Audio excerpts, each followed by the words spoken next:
அன்பானவர்கள் அனைவருக்கும் இனிமையான மகிழ்வான வணக்கங்கள்.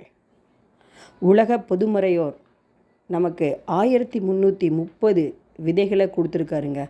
அந்த விதைகளை நாம் ஒவ்வொன்றாக விதைத்தாலே நம் தலைமுறைகள் மிகவும் நன்றாக இருக்கும் என்பதுதான் இன்றைக்கு நான் உங்களிடம் சொல்லக்கூடிய மிகப்பெரிய ஆழமான கருத்து. இன்னா செய்தாரை ஒருத்தால் அவர் நாண நன்னயம் செய்துவிடல். சாது ஒருவர் மலைப்பகுதியில் குதிரையின் மீது வந்து கொண்டிருந்தார். அது மாலை நேரம். சூரியன் சிறிது சிறிதாக மறைந்தும் இருட்டவும் தொடங்கிவிட்டது. நகரத்தை அடைய இன்னும் பல காத தூரம் அவர் பயணம் செய்ய வேண்டும். அவர் சென்று கொண்டிருந்த வழியில் ஒரு பாதையின் ஓரமாக ஒருவர் மயங்கி கிடந்தார். அதை கண்ட சாது குதிரையின் மேலே இருந்து கீழே இறங்கினார். அவனை அசைத்து பார்த்தார். அவன் அசையாமல் கிடக்கவே தனது குதிரையின் பக்கவாட்டில் தொங்கியிருந்த குடுவையில் இருந்த குடிநீரை எடுத்து அவன் முகத்தில் தெளித்து வாயிலும் புகட்டினார். மயக்கம் தெளிந்து கண் விழித்த அந்த நபரை மெல்ல பிடித்து தூக்கி குதிரையின் மீது ஏற்றினார். அவருக்கு தேவையில்லை, எங்கேருந்துப்பா வந்த, ஏன்பா மயங்கி விழுந்துட்ட, நீ யார் எவர், அதெல்லாம் அவசியமே இல்லைங்க.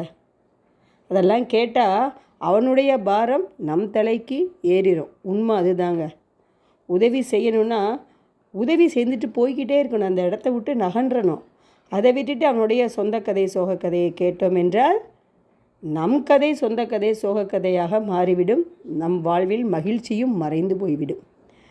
குதிரையின் மேல் உட்கார்ந்த மறுகணமே அந்த நபர் குதிரையின் கடிவாளத்தை உழுக்கவும் குதிரை தடதடவென்று பறந்து ஓடி மறைந்து விட்டது. எப்படி பார்த்தீங்களா? என்னன்னு கேட்காம இருக்கப்பயே இந்த கதி. திகைத்து போனார் சாது. ஆனால் ஓய்ந்து போகவில்லை. அப்போதுதான் அவன் ஒரு திருடன் என்பதும் இதுவரை அவன் நடித்தான் என்பதும் தெரிந்து வந்தது அந்த சாதுவுக்கு. குதிரையை பறிகொடுத்த அவர் மெல்ல நடந்து பொழுது புலரும் நேரத்தில் நகரத்தை அடைந்தார். குளித்துவிட்டு தன் உடைகளை மாற்றிக்கொண்டு சந்தைக்கு போனார். அங்கே குதிரைகள் விற்கும் இடத்தில் அந்த திருடன் இவரது குதிரையுடன் நின்று கொண்டிருந்தான். எப்படி பார்த்தீங்களா?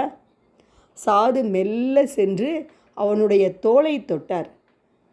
திரும்பி பார்த்த திருடன் பேயறிந்தது போல் நின்றான். சாது மெல்ல சிரித்து அவன் காதருகே போய் எதையும் சொல்லாத அப்படின்னு சொல்கிறார். திருடன் உடனே ரொம்ப மிரண்டுட்டான். எதை சொல்லக்கூடாது, என்ன சொல்லக்கூடாது, ஏன் சொல்லக்கூடாது, எப்படி என்று சம்பந்தமில்லாமல் உளறி கொட்ட ஆரம்பிச்சிட்டாங்க.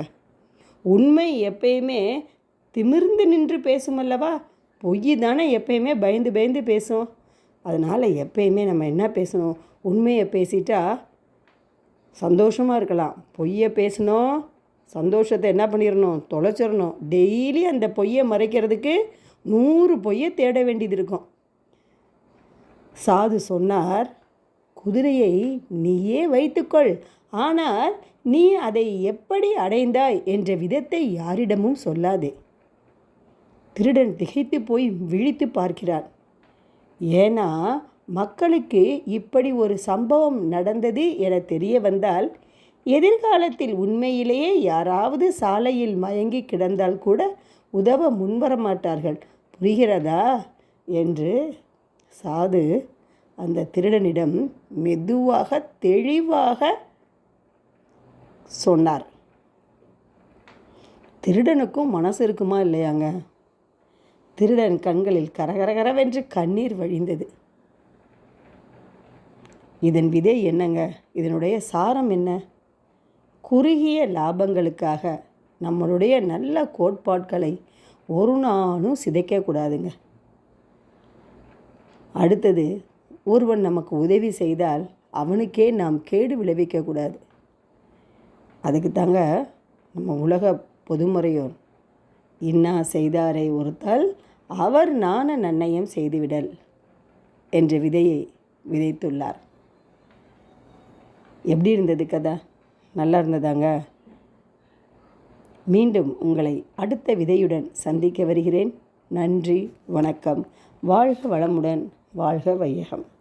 இந்த வீடியோ உங்களுக்கு பிடிக்கும்னு நினைக்கிறேன்.